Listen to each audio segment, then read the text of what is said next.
Hey there.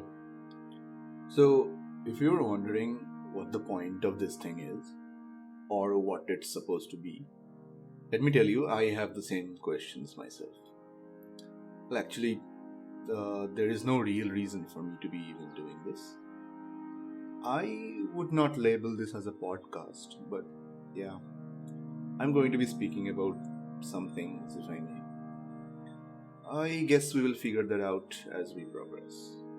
But yeah, as of now, I think I have something in my mind that I would like to talk about. Well, these are not facts. Well, maybe some of them are, but mostly this is supposed to be a journal of my thoughts or opinions, if you like to think of that. So, just for some background, I got the idea of doing this while I was having a beer some days ago. So maybe I will dedicate this one to that one absolutely refreshing pint. Yes, you might have guessed it. I love beer. Well, now beer is an alcoholic beverage, and yes, it is not a nice thing to put inside your body voluntarily. But you see, beer it's beautiful. It's something more than just a drink. Because when I think of beer, I don't imagine a bunch of dudes drinking and getting drunk and doing stupid, silly drunk things.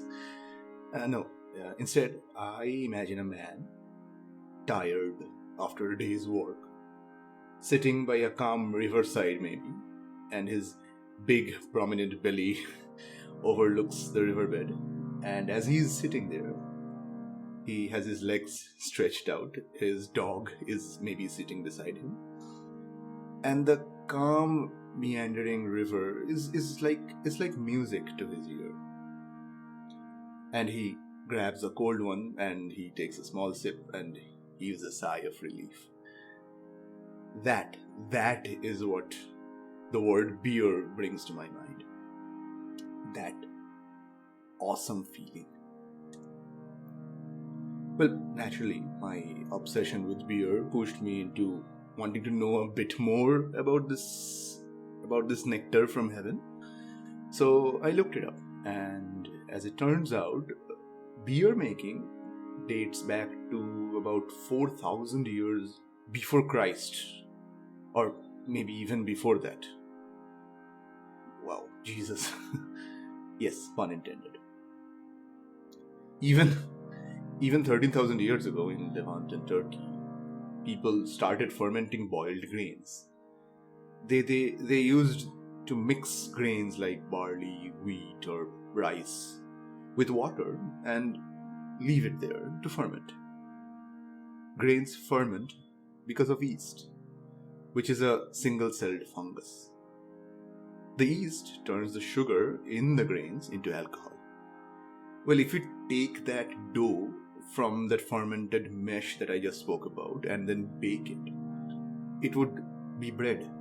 So, in a way, beer is essentially liquid bread. But humans only had proper knowledge and understanding of yeast from the 1800s. In 1857, Louis Pasteur discovered the process of fermentation.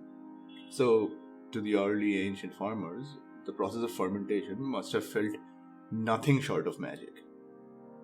We have evidence of the fact that ancient Egyptians started associating beer with the gods. There are even hieroglyphs representing beer. Beer apparently was of great importance in the early civilizations as well.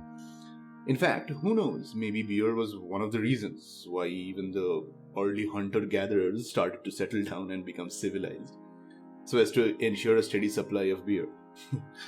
Well, on that note, I don't think I fully ever understood the concept of hunter-gatherers. Whenever I hear the word, I just imagine a bunch of people who are divided into two groups, two sections if you may. One are the hunters and the other are the gatherers. The hunters go out, hunt, and then leave. And the gatherers follow and they gather things around, and afterward they together have like a grand feast or something. I don't know. I'll have to look it up, probably, I guess. But anyway, I digress. So maybe beer itself is a symbol of civilization, as I was saying. Might not be, but it can. There are ancient stories where an uncivilized man eats a slice of bread and drinks a few pints of beer and turns into a civilized person. The ancient Egyptians and Mesopotamians used to brew all kinds of beers. Egyptians used to fill their tombs with a special kind of beer that did not turn sour for a long time, so that the dead can come out of their coffin and enjoy a cold one. Very morbid, but very real. The workers who built the pyramids were also paid partly in beer. Well, beer has also been associated with religion. It's a symbol of God's gift. So maybe, just maybe, having a beer is partaking in a religious activity? Some sort of ritual? I don't know. Maybe.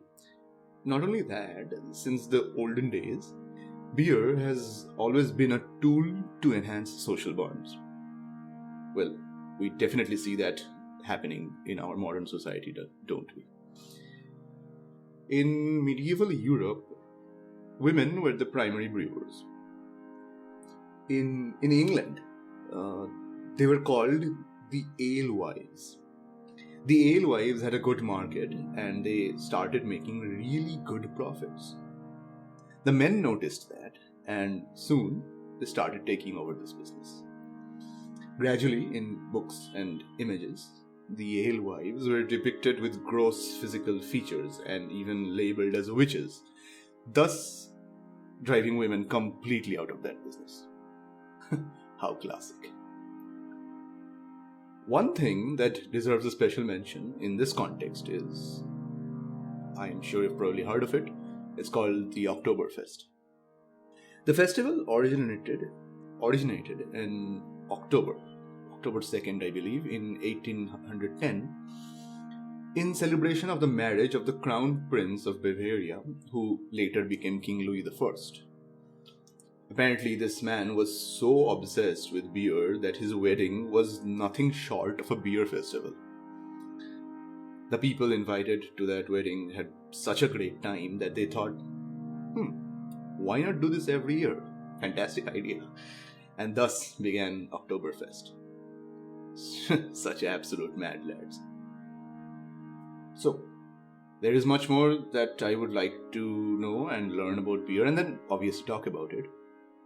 Maybe I will continue on this topic some other time, but as of now, I would wrap it up. And I hope I could bring some new things to light while just surfing through my own thoughts. Again, welcome to my journal, and I'll see you in the next one. Cheers.